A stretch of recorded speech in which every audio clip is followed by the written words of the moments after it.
গুণীজন আজকের গল্প অহংকার কাকে বলে। মূল্যবোধ অহিংসা, সমমূল্যবোধ, অন্তরের শান্তি। ট্যাং সাম্রাজ্যে, শাসন কার্যে এবং যুদ্ধ পরিচালনার বিশেষ পারদর্শী এক প্রধানমন্ত্রী ছিলেন। দেশের মানুষের কাছে তিনি একজন জননায়ক হিসেবে পরিগণিত হতেন। প্রভূত নাম, যশ এবং সম্পদের অধিকারী হওয়া সত্ত্বেও তিনি ছিলেন অত্যন্ত বিনয়ী এবং ধর্মপ্রাণ বৌদ্ধ। মাঝে মধ্যে তিনি তার এক প্রিয় ধর্মগুরুর কাছে যেতেন। একজন শ্রদ্ধাবান ছাত্রের মতো মন্ত্রী মহাশয় ওই শ্রদ্ধেয় গুরুর কাছে আধ্যাত্মিক জ্ঞান আহরণ করতেন।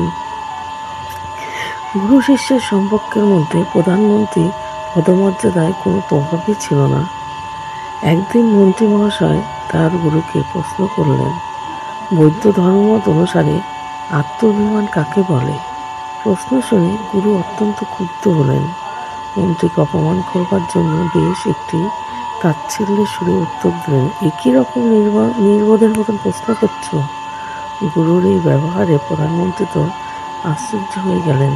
তার আচরণ, ক্রোধ এবং বিষয় প্রকাশ পেলে হতবুদ্ধি এবং নির্বাক মন্ত্রীর দিকে তাকে মৃদু হেসে গুরু বললেন, মহামান্য মন্ত্রীবর, একেই বলে আত্মাভিমান অথবা অহংকার। গুণীজন, এখান থেকে আমরা কি শিক্ষা পাই? অভিজ্ঞতা লাভের মাধ্যমে শিক্ষা লাভ করা শিক্ষা অর্জনের প্রকৃষ্ট উপায়। শুধুমাত্র ব্যাখ্যা করে দিলেই কোনো কিছু শেখানো যায় না। বৌদ্ধ ভিক্ষুক ও ধর্মগুরুকে ধর্মশিক্ষা দেওয়ার জন্য এই পন্থায় অবলম্বন করতেন। তো এখান থেকে আমরা বুঝতে পারি যে আমরা কোনো ক্ষেত্রে কোনো কিছু অ্যাচিভমেন্ট করার পর আমাদের মধ্যে কি হয়ে যায়? অহংকার। নাকি আমরা সবটা পেয়ে গেছি, কিন্তু আমরা কি জীবনে সবসময় সবটা পাই? সবটা পেয়ে গেলেও পূর্ণতা কিন্তু হয় না। আমাদের সেইটা পাওয়াটার মধ্যে থেকে আমরা অহংকারকে আশ্রয় করে ফেলি এবং মানুষকে আর তখন মানুষ বলে ভাবি না। তো আমরা অহংকারে বশে করতে গিয়ে আমার আশপাশের মানুষগুলোর সাথে আমি খারাপ আচরণ করে ফেলি।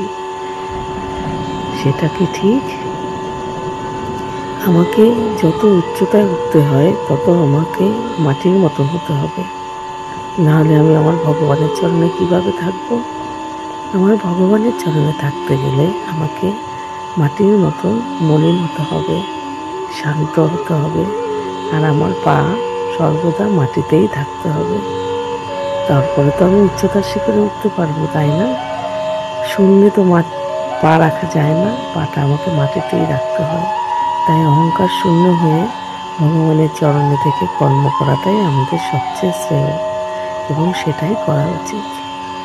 আজকের গল্প এটুকুই ছিল। অহংকারের বশবর্তী না হয়ে ভগবানের চরণে থেকে নিজেকে সুন্দরভাবে সকলের সামনে তুলে ধরতে হয়, যাতে কখনো মানুষ না বোঝে যে এ অনেক কিছু পাওয়া সত্ত্বেও এই অহংকারের বশবর্তী হয়নি।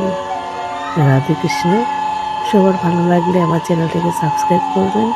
আমি আরও সুন্দর সুন্দর গল্প নিয়ে আপনাদের কাছে আসবো আমার ভগবান শ্রীকৃষ্ণের প্রচারের জন্য এই চ্যানেলটি